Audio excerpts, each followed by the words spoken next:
Hello friends, मैं संजय यादव आप सभी का स्काई क्लासेस में हार्दिक स्वागत करता हूं। आज हम लोग पढ़ेंगे हरित क्रांति। जैसा कि हम लोग जानते हैं कि भारत एक कृषि प्रधान देश है, तो हमारे लगभग सभी प्रतियोगी परीक्षाओं में हरित क्रांति से संबंधित क्वेश्चन ज़रूर आते हैं। तो आइए हम देखते हैं पहला क्वेश्चन। विश्व स्तर पर हरित क्रांति शब्द किसने दिया? तो विश्व स्तर पर हरित क्रांति शब्द विलियम गार्ड द्वारा दिया गया था। विश्व स्तर पर हरित क्रांति के जनक किसे माना जाता है? तो अमेरिका के रहने वाले हैं ये नॉर्मन बोरलॉग। ये अमेरिका के विद्वान हैं जो कि हरित क्रांति का जनक इन्हें माना जाता है। अगला हम देखते हैं भारत में हरित क्रांति के जनक। जिस तरह विश्व स्तर पर हरित क्रांति का जनक नॉर्मन बोरलॉग को माना जाता है, उसी प्रकार भारत में हरित क्रांति का जनक एम एस स्वामीनाथन को माना जाता है। आगे आते हैं भारत में हरित क्रांति की शुरुआत कब हुई थी? तो भारत में हरित क्रांति की शुरुआत 1967-68 में हुई थी, जो कि हम लोग जानते हैं। हम अगला पेज में देखते हैं भारत में हरित क्रांति की शुरुआत 1967-68 में हुई थी। ठीक, और हम आगे आते हैं अन्य प्रमुख कुछ क्रांति का संबंध। कौन सी क्रांति का संबंध किससे है? जैसा कि हम जानते हैं श्वेत क्रांति का संबंध दुग्ध के उत्पादन से है। ठीक, इसी तरह नीली क्रांति का संबंध मछली के उत्पादन से है। गुलाबी क्रांति का संबंध झींगा मछली से है तथा स्वर्ण क्रांति का संबंध फलों के उत्पादन से है।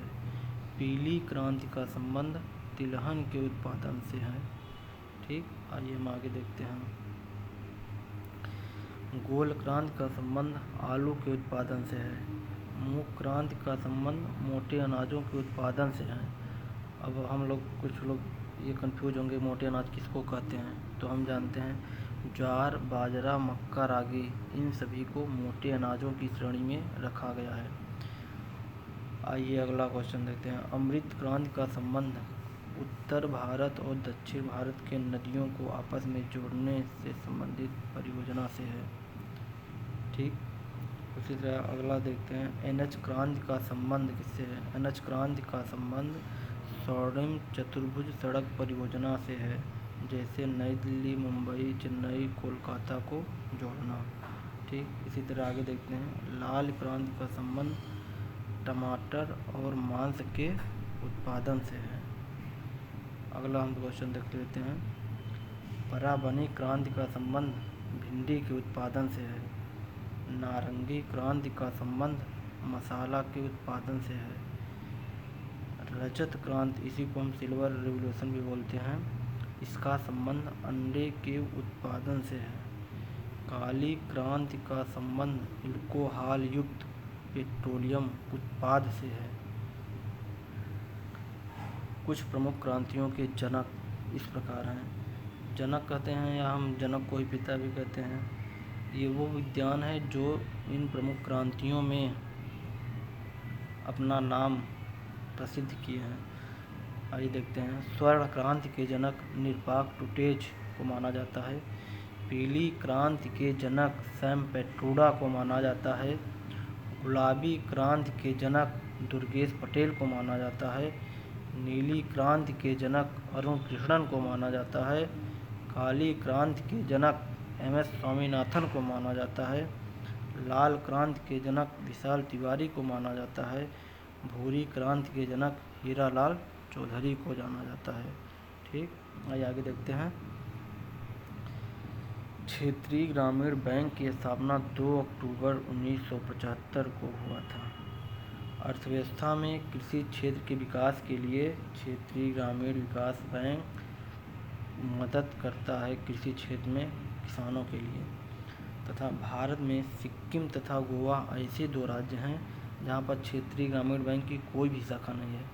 अन्य भारत के सभी राज्यों में क्षेत्रीय ग्रामीण बैंक की शाखा है, लेकिन सिक्किम तथा गोवा ऐसे 2 राज्य हैं जहाँ पर क्षेत्रीय ग्रामीण बैंक की कोई भी शाखा नहीं है।